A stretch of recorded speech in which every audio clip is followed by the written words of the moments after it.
Hello students, आप लोगों को फिर से स्वागत है एलिमेंट्स एजुकेशन के एक न्यू से वीडियो में। तो जैसा कि आप लोग जानते हैं कि अभी हमारा चल रहा है क्लास 9 का सर्कल्स वाला चैप्टर, जिसमें कि हम लोगों ने ऑलरेडी एक्सरसाइज 9.2 के नंबर 4 तक कंप्लीट कर चुके हैं इसके प्रीवियस वाले क्लासेस में। ओके, तो आज हम क्या करेंगे, नंबर 5 वाले क्वेश्चन को यहाँ पे स्टार्ट करेंगे।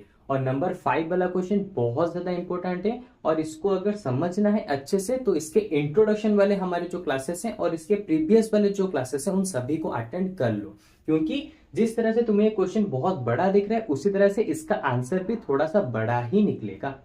ओके, तो देखो उसने क्या दिया है, 3 girls Reshma, Salma and Mandeep are playing a game by standing on a circle of radius 5 metre drawn in a park.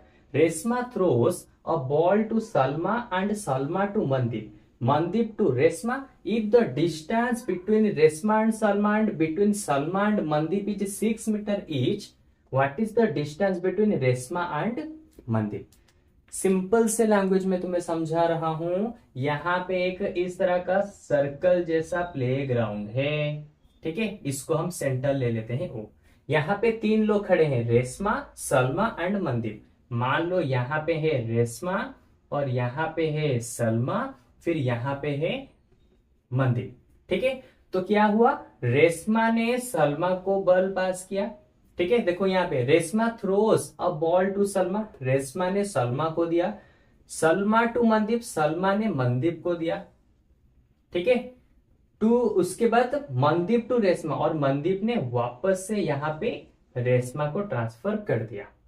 If the distance between Resma and Salma and between Salma and Mandip is 6 metre each, यानी कि रेशमा से सलमा के बीच में 6 metre है distance और सलमा से यहाँ पे मनदीप के बीच में 6 मीटर है डिस्टेंस। तो बताओ रेशमा और मनदीप के बीच में कितना डिस्टेंस होगा, ये हमें यहाँ पे प्रूव करना है। यानी कि यहाँ पे हमें निकालना है, प्रूव क्या करना है, देखो यहाँ पे हमें, सॉरी प्रूव नहीं, यहाँ पे हमें फाइंड आउट करना है। क्या फाइंड आउट करना है, यहाँ पे हमें फाइंड आउट करना है आर एम कितना होगा, आर एम कितना होगा, ठीक है। तो देखो कैसे फाइंड आउट करेंगे, सिंपल सी, इसको हम 2 स्टेप में कंप्लीट करेंगे, जैसे हमने नंबर 1 और नंबर 2 वाले क्वेश्चन को किया था। कैसे, देखो सबसे पहले मैं क्या करूंगा, ठीक है, यहाँ पे 2 चीजें से 2 ही स्टेप से इसका पूरा का पूरा आंसर निकल जाएगा। तो मैं सबसे पहले क्या करता हूं, इसको मैं यहां से कनेक्ट कर लेता हूं, फिर इसको यहां से और इसको यहां पर। कंस्ट्रक्शन में तुम चाहो तो इसको लिख सकते हो, कंस्ट्रक्शन में क्या लिखोगे, जॉइन ओ आर, उसके बाद O M and O S, इन तीनों को यहां पे तुमने ज्वाइन करना है, ठीक है। और एक चीज देखो, यहां पे इसने कहा है ये जिस प्लेग्राउंड के ऊपर खड़े हैं वो प्लेग्राउंड का रेडियस है 5 मीटर। तो ये वाला है एक रेडियस होगा, तो O से R होगा 5, O से M होगा 5, और O से लेके S ये भी होगा 5। सिंपल, क्योंकि ये वाला भी है कि यहाँ पे रेडियस है, ठीक है। और इस बीच वाले को मैं नेमिंग कर देता हूं एंगल P, यानी कि P इसको एंगल मतलब कि इसका P नेमिंग कर देता हूं, ठीक है। अच्छा, अब मैंने जो बताया था इसको तो कंस्ट्रक्शन वाला काम खत्म हो गया। अभी मुझे क्या करना है, मैं 2 स्टेप में कैसे कंप्लीट करूंगा। सबसे पहले स्टेप में मैं क्या करूंगा, यहाँ पे प्रूव करूंगा आरपी जितना होगा पीएम भी उतना ही होगा, यानी कि आरपी इक्वल टू पीएम, ये मुझे पहले स्टेप में प्रूव करना है। सेकेंड में मैं क्या करूंगा, मैं आरपी का या फिर पीएम का वैल्यू निकाल दूंगा। सिंपल, अगर मुझे इनमें से किसी एक का भी वैल्यू मिल गया तो सिंपल दूसरा भी हमें ऑटोमेटिक से मिल ही जाएगा ना, क्योंकि ऑलरेडी मैं प्रूव कर चुका हूंगा ये वाला जितना होगा ये वाला भी उतना ही होगा। तो इसका मतलब अगर मुझे ये मिलता है तो ऑब्वियसली ये वाला भी मिल जाएगा, क्योंकि अगर ये 2 हुआ तो ये वाला भी 2, और 2 और 2 को मिलाएंगे तो आर एम हमें मिल जाएगा जो उसने हमें यहाँ पे पूछा है। सिंपल, ठीक है। तो पहले स्टेप को आरपी इक्वल टू पीएम कैसे प्रूव करेंगे, आरपी इक्वल टू पीएम कैसे प्रूव करेंगे, अगर मैं इन दोनों ट्राइंगल्स को कॉन्ग्रुएंस दिखा दूं तो यहां पे क्या हो जाएगा कि यहां पे हमारा प्रूव हो जाएगा क्या, आरपी इक्वल टू होगा पीएम के साथ। तो देखो अब करते हैं proof. In triangle O R P and triangle O P M या फिर ओ एम पी, इन दोनों ट्राइंगल्स में देखो ओपी इक्वल टू ओपी क्या होंगे, कॉमन में होंगे। ठीक है, हमें यहाँ पे तीन चीजें चाहिए कॉन्ग्रुएंस दिखाने के लिए। तो ओपी इक्वल टू ओपी दोनों में कॉमन है, O R equal to O M क्योंकि ये भी 5 सेंटीमीटर ये भी 5 सेंटीमीटर, सॉरी 5 मीटर 5 मीटर, तो ओ आर इक्वल हो जाएगा ओ एम के क्योंकि ये वाला गिवन में दिया है, या फिर तुम इसे लिख सकते हो रेडियस। ठीक है, हो गया। अच्छा, एक और पॉइंट चाहिए, तो कौन सा वाला होगा, सिंपल, ये वाला इसके साथ इक्वल होगा। यानी कि अगर मैं नेमिंग करता हूं एंगल 1 और एंगल 2, तो यहाँ पे एंगल 1 इक्वल होगा एंगल 2 के साथ। अब तुम पूछोगे क्यों, रीजन क्या होगा। अरे सिंपल सी चीज, मैंने तुम्हें पहले ही कहा था, अगर यहाँ पे इस तरह का एक सर्कल है तुम्हारे पास और यहाँ पे दो इक्वल कॉर्ड्स है तुम्हारे पास, दो इक्वल कॉर्ड्स, यानी कि ये भी 6 ये भी 6, ठीक है, तो ये दोनों कॉर्ड्स सर्कल के ऊपर जो एंगल क्रिएट करेंगे, ठीक है, जिस तरह से ये वाला एंगल और ये वाला एंगल, तो ये दोनों एंगल एक दूसरे के साथ इक्वल होंगे। और इस थ्योरम के बारे में हम ऑलरेडी इंट्रोडक्शन वाले क्लासेस में पढ़ चुके हैं। अगर सेम कॉर्ड होते हैं एक ही सर्कल में, तो उन दोनों कॉर्ड सर्कल के ऊपर जो एंगल बनाएंगे वो दोनों एंगल इक्वल होंगे। तो देखो यहाँ पे ये वाला कॉर्ड ये वाला एंगल बनाता है, सेम चीज ये वाला कॉर्ड यहाँ पे इस वाले एंगल को बनाता है, और क्योंकि ये दोनों कॉर्ड यहाँ पे इक्वल है, तो ये वाला एंगल इसके साथ इक्वल हो जाएगा। तो एंगल 1 इक्वल हो जाएगा एंगल 2 के साथ। तो यहाँ पे मैंने लिख दिया। तो देखो तीनों चीजें यहाँ पे हमें मिल चुकी है, तो अब मैं डायरेक्ट लिख सकता हूं ट्राइंगल ओ आर पी। ठीक है, क्या होगा, कॉन्ग्रुएंस होगा ट्राइंगल ओ एम पी के साथ। ठीक है, और रीजन क्या होगा, simple, side angle side, side angle side की वजह से ये दोनों कॉन्ग्रुएंस हो गए, ये दोनों ट्राइंगल कॉन्ग्रुएंस हो गए। तो अब मैं डायरेक्ट लिख सकता हूं क्या, आर पी, अरे इस वाले ट्राइंगल का आर पी इक्वल होगा इसके साथ, आर पी इक्वल हो जाएगा पीएम बाय सीपी सिटी। तो लो आर पी इक्वल हो गया पीएम के साथ। तो पहला वाला जो काम था हमारा यहाँ पे कंप्लीट। ठीक है, अच्छा अब देखो, अगर आर पी किसके साथ मतलब कि आर पी किसके साथ पीएम के साथ इक्वल हो गया। ठीक है, तो एक और थ्योरम को याद करो, वहां पे मैंने तुम्हें बताया था, अगर यहाँ पे इस तरह का एक कॉर्ड है और सेंटर क्या करता है, सेंटर से एक लाइन इस कॉर्ड को दो इक्वल पार्ट्स में डिवाइड करता है, तो इसका मतलब यहाँ पे जो एंगल बनेगा ये होगा 90 डिग्री। इसका भी थ्योरम है, तुम चाहो तो इंट्रोडक्शन में या फिर तुम अपने बुक में भी चेक कर सकते हो। अगर एक कॉर्ड को सेंटर से आने वाला लाइन 2 इक्वल पार्ट्स में डिवाइड करेगा, तो इसका मतलब यहाँ पे ये 90 डिग्री एंगल बनाएगी।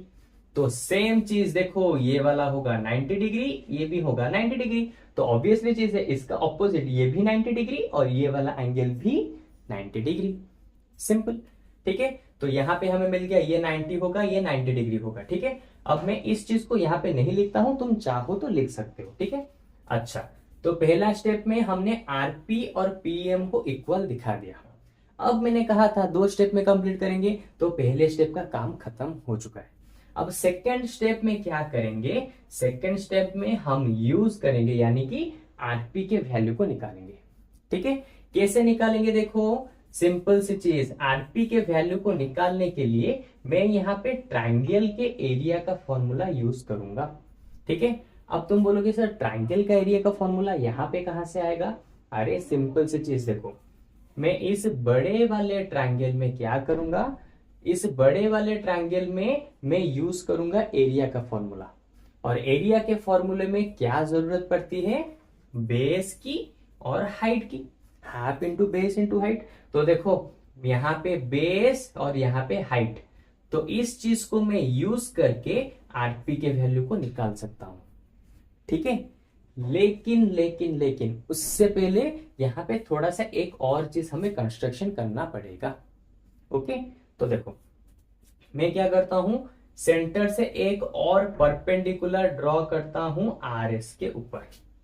ठीक है, तुम चाहो तो कंस्ट्रक्शन के ऊपर यहां पे लिख सकते हो क्या, ओ से एक और परपेंडिकुलर ड्रॉ करो, जिसका मैं नेमिंग कर देता हूं डी, ओ डी। ठीक है, ओ डी परपेंडिकुलर होगा आर एस के साथ। और देखो अभी अभी मैंने बताया था, अगर किसी भी, यानी कि इसको मैं मार्क कर देता हूं, ये होगा 90 डिग्री। अभी अभी मैंने जस्ट बताया, अगर सर्कल सेंटर से आने वाला कोई भी लाइन कर्ड को क्या करता है, परपेंडिकुलर है कर्ड के साथ, तो वो उसको इक्वल पार्ट्स में डिवाइड करता है, यानी कि आर डी जितना होगा डी एस भी उतना ही होगा। और मैंने पहले ही बताया था आर एस यहां से यहां पे कितना है, 6 सेंटीमीटर। मैंने अभी बताया था ना, ये वाला है 6 और ये वाला भी है 6। तो अगर मैं इसको बाइसेक्ट ये करता है ये वाला लाइन, तो ऑब्वियसली चीज है, ये वाला आ गया 3 और ये वाला आ गया 3। ठीक है, अब तुम सोच रहे होगे कि सर हमने ये सारे इतने सारे तामझाम यहाँ पे क्यों कर रखे हैं। ठीक है, यहाँ पे तुम्हें थोड़ा सा कंफ्यूजन होगा, तो मैं इसी पार्ट को यहाँ पे बना देता हूं, जिससे तुम्हें कंफ्यूजन ना हो। ओके, तो देखो ये है हमारा ओ एस। ठीक है, उसके बाद यहां से यहां तक, यहां से यहां तक, यहां से यहां तक, ये हो गया आर। ठीक है, यहां से मैंने परपेंडिकुलर ड्रॉ किया, ये हो गया 3 सेंटीमीटर, ये 3 सेंटीमीटर, ये 5 सेंटीमीटर, और ये वाला हो गया पी। ठीक है, अच्छा तो अब देखो मैंने इसको यहां पे इसीलिए ज्वाइन किया क्योंकि हम इसकी मदद से आरपी या फिर इसके ओएस को वैल्यू को निकाल सकते हैं, इसीलिए हमें जरूरत पड़ी। ठीक है, क्योंकि इस वाले ट्रायंगल में अगर मैं एरिया का फॉर्मूला डालता हूं, तो एरिया तो हमें पता नहीं है। एरिया का फॉर्मूला क्या होता है, एरिया का फॉर्मूला होता है half into base into height. तो एरिया तो हमें पता नहीं है। बेस क्या हो जाएगा इस वाले ट्रायंगल में, बेस हो जाएगा ये वाला ओएस। तो ओएस हमें पता है कितना, हाफ इंटू बेस हो जाएगा 5 इंटू हाइट होगा आरपी, जो कि हाइट भी हमें यहां पे पता नहीं है। तो देखो दो चीजें अगर हमें पता नहीं है तो हम कैसे निकालेंगे हाइट कितना होगा, यानी कि आरपी कितना होगा, कैसे निकालेंगे। हाँ, अगर हमारे पास एरिया होता तो हम इजीली निकाल सकते थे, लेकिन यहाँ पे तो एरिया है ही नहीं, तो इसका मतलब हमें दूसरे मेथड से यहाँ पे यूज करके इसको निकालना पड़ेगा। ठीक है, तो देखो अभी मैं क्या करूंगा, इस आर ओ एस यानी कि आर ओ डी ट्रायंगल में देखो, in R O D triangle, ये एक राइट एंगल ट्रायंगल है, देखो यहाँ पे 90 डिग्री है। तो इस राइट एंगल ट्रायंगल में मैं यूज करूंगा पाइथागोरस थ्योरम। तो पाइथागोरस थ्योरम में यूज करूंगा, तो ये हो गया हाइपोटेनियस। तो ओ आर का स्क्वायर इक्वल होगा किसके साथ, आर डी का स्क्वायर प्लस ओ डी के स्क्वायर के साथ, आर डी का स्क्वायर प्लस ओ डी के स्क्वायर के साथ। ओके, तो ओ आर का स्क्वायर हमें पता है कितना, 5 का स्क्वायर, आर डी का स्क्वायर हो जाएगा 3 का स्क्वायर, ओ डी का स्क्वायर हो जाएगा जितना था उतना ही, यानी कि ओ डी। ठीक है, अच्छा अब देखो 5 का स्क्वायर 25 माइनस 3 का स्क्वायर कितना हो जाएगा 9, और 9 इस तरफ आएगा तो -9 इक्वल टू ओडी का स्क्वायर। 25 से 9 गया 16 इक्वल टू ओडी का स्क्वायर, और ओटी हो जाएगा कितना, ये स्क्वायर इस तरफ आएगा तो रूट ओवर हो जाएगा 16 यानी कि 4। तो देखो ओ से डी हमें मिल गया यहाँ पे कितना, 4। ठीक है, अच्छा अब मैं इसको इरेज करता हूं, तो देखो अभी हमारा इजीली निकल जाएगा क्या, हमारा आरपी। अभी तुम्हें और कुछ नहीं करना, बस एक ही स्टेप और तुम्हारा आंसर निकल गया। ठीक है, कैसे देखो मैंने कहा था एरिया का फॉर्मूला यूज करेंगे, अब एरिया का फॉर्मूला कैसे यूज होगा देखो, area of triangle O R S, इस बड़े से ट्रायंगल के एरिया को देखो। ठीक है, ओ आर एस ट्रायंगल का एरिया कैसे निकलेगा मुझे बताओ, simple, half into base into height. ठीक है, किसके साथ इक्वल होगा, सिंपल वही half into base into height. अब तुम बोलोगे सर आपने दो बार half into base into height, half into base into height क्यों लिखा, क्योंकि यहां पे हमारे हाइट दो है। देखो ये वाला एक हाइट है और ये वाला आरपी भी एक हाइट है, देखो यहाँ पे 90 डिग्री है, तो ये वाला एक हाइट, और इस हाइट के लिए ये वाला बेस, और इस वाले हाइट के लिए ये वाला बेस। तो दो बेस हैं यहाँ पे, और हाइट भी यहाँ पे दो दो हैं, इसलिए मैंने इस तरह से इक्वल करके रखा। और तुम्हें ये तो पहले से ही पता होगा कि एक ही ट्रायंगल में तुम किसी भी हाइट और किसी भी बेस को यूज करो, एरिया हमेशा इक्वल आता है। इसलिए मैंने दोनों को यहाँ पे इक्वल रखा है, क्योंकि यहाँ पे एरिया जितना आएगा यहाँ पर भी एरिया उतना ही आएगा, सिंपल। अच्छा अब देखो, हाफ इनटू, अभी मैं क्या करता हूं, इस बेस को यूज करूंगा, तो ओएस बेस के लिए किसके लिए यूज करूंगा, ओएस बेस के लिए हाइट कौन हो जाएगा, ओएस के लिए हाइट होगा ये वाला आरपी। देखो इस बेस के ऊपर ये वाला लगा है, तो आरपी हो जाएगा हमारा हाइट। उसके बाद हाफ इंटू, अभी कौन सा बेस, अभी मैं इस वाले बेस को यूज करूंगा, यानी कि आरएस इंटू हाइट यानी कि ओडी। ठीक है, तो देखो अभी हमारा इजीली हो गया। हाफ रहेगा, दोनों साइड में हाफ हाफ है, तो कैंसिल हो सकते हैं, क्यों, यहाँ पे 2 डिवाइड में है, ऊपर आएगा तो मल्टीप्लाई, तो 2 इंटू 1/2, तो कैंसिल हो जाएंगे, तो मैं डायरेक्टली यहाँ पे कैंसिल कर देता हूं। ओके, तो अब कितना बचा, देखो ओएस का वैल्यू कितना हो जाएगा, ओएस क्या है, रेडियस है हमारे सर्कल का, और सर्कल का रेडियस कितना दिया है, 5 मीटर, तो ओएस हो गया 5 इंटू आरपी, तो आरपी तो हमें निकालना है, जैसा था वैसा रहेगा, इक्वल टू आरएस। तो देखो आरएस कहाँ गया, आरएस यहाँ पे है, आरएस है कितना, 3 + 3, अरे आरएस ये जितना है ये भी तो उतना ही है ना, तो आरएस यहाँ पे हो जाएगा 6, तो आरएस हो गया 6 इंटू ओडी का वैल्यू अभी हमने निकाला था 4, देखो यहाँ पे लिखा है, इसी चीज के लिए मैंने पाइथागोरस थ्योरम यूज किया था, देख रहे हो किस तरह से सॉल्व हो रहा है। ओडी का वैल्यू हो गया 4, तो देखो आरपी क्या हो जाएगा, 6 4 जा 24, और 5 मल्टीप्लाई में है, तो यहाँ पे आके डिवाइड में हो जाएगा, तो आरपी जैसा था वैसा 24, 5 आके यहाँ पे डिवाइड। ठीक है, तो आरपी का वैल्यू कितना हो गया, 5 ये कैंसर, 5 4 जा 20 बचा 4, यानी कि 40, 5 8 जा 40, तो आरपी का वैल्यू यहाँ पे कितना हो गया, आरपी का वैल्यू हो गया 4.8। तो मैंने कहा था आरपी का अगर वैल्यू ढूंढ लेते हो तो सिंपल पीएम का वैल्यू भी हो जाएगा कितना, वही 4.8, क्योंकि ऑलरेडी हम प्रूव कर चुके हैं कि आरपी और पीएम एक दूसरे के साथ इक्वल होते हैं। ठीक है, तो अब देखो अभी हमारा कितना चाहिए था, आरएम, तो आरएम कैसे निकलेगा, आरएम निकलेगा आरपी प्लस पीएम। आरपी का वैल्यू कितना है 4.8 प्लस पीएम का वैल्यू कितना है 4.8, तो आंसर आ जाएगा 9.6 मीटर। तो देख ही सकते हो कितना इजीली हमारा, इजीली मतलब कि अगर तुम एक बार इसको समझ गए ना तो बहुत ही अच्छे से इसको खुद से ही कर पाओगे, इतने सारे स्टेप्स को याद रखने की जरूरत भी नहीं पड़ेगी, तुम अपने आप ही मतलब कि कर पाओगे, कौन सी चीज चाहिए तुम्हें, किस तरह से निकालोगे। लेकिन अगर तुम्हें इसको अच्छी तरह से समझना है तो 2-3 बार इसी तरह से वीडियो को देखो और अपने आप से करने की ट्राई करो, तभी जाके तुम इस तरह के क्वेश्चन को सॉल्व कर सकते हो। ओके, और क्योंकि इस तरह के क्वेश्चन बहुत ज्यादा समझने के लिए होते हैं और बहुत ज्यादा टाइम टेकिंग लगते हैं, इसलिए मैं एक ही क्लास में एक ही क्वेश्चन को यहाँ पे करा रहा हूं, जिससे कि तुम्हें ज्यादा डाउट्स ना बने। ओके, तो चलो आज के क्लास में बस इसी वाले क्वेश्चन को हम लोगों ने सॉल्व किया, और इसके अगले वाले यानी कि कल के वाले क्लास में इसके बाद वाले क्वेश्चन को हम लोग क्या करेंगे, उसको सॉल्व करेंगे। ठीक है, और इसी के साथ एक्सरसाइज 9.2 यहाँ पे खत्म हो जाएगा। ओके, तो चलो आज के क्लास में बस इतना ही, अब हम लोग मिलेंगे इसके जस्ट एक न्यू से क्लास में और इन सभी क्वेश्चन को यहाँ पे खत्म करेंगे। ओके, तो चलो बाय बाय।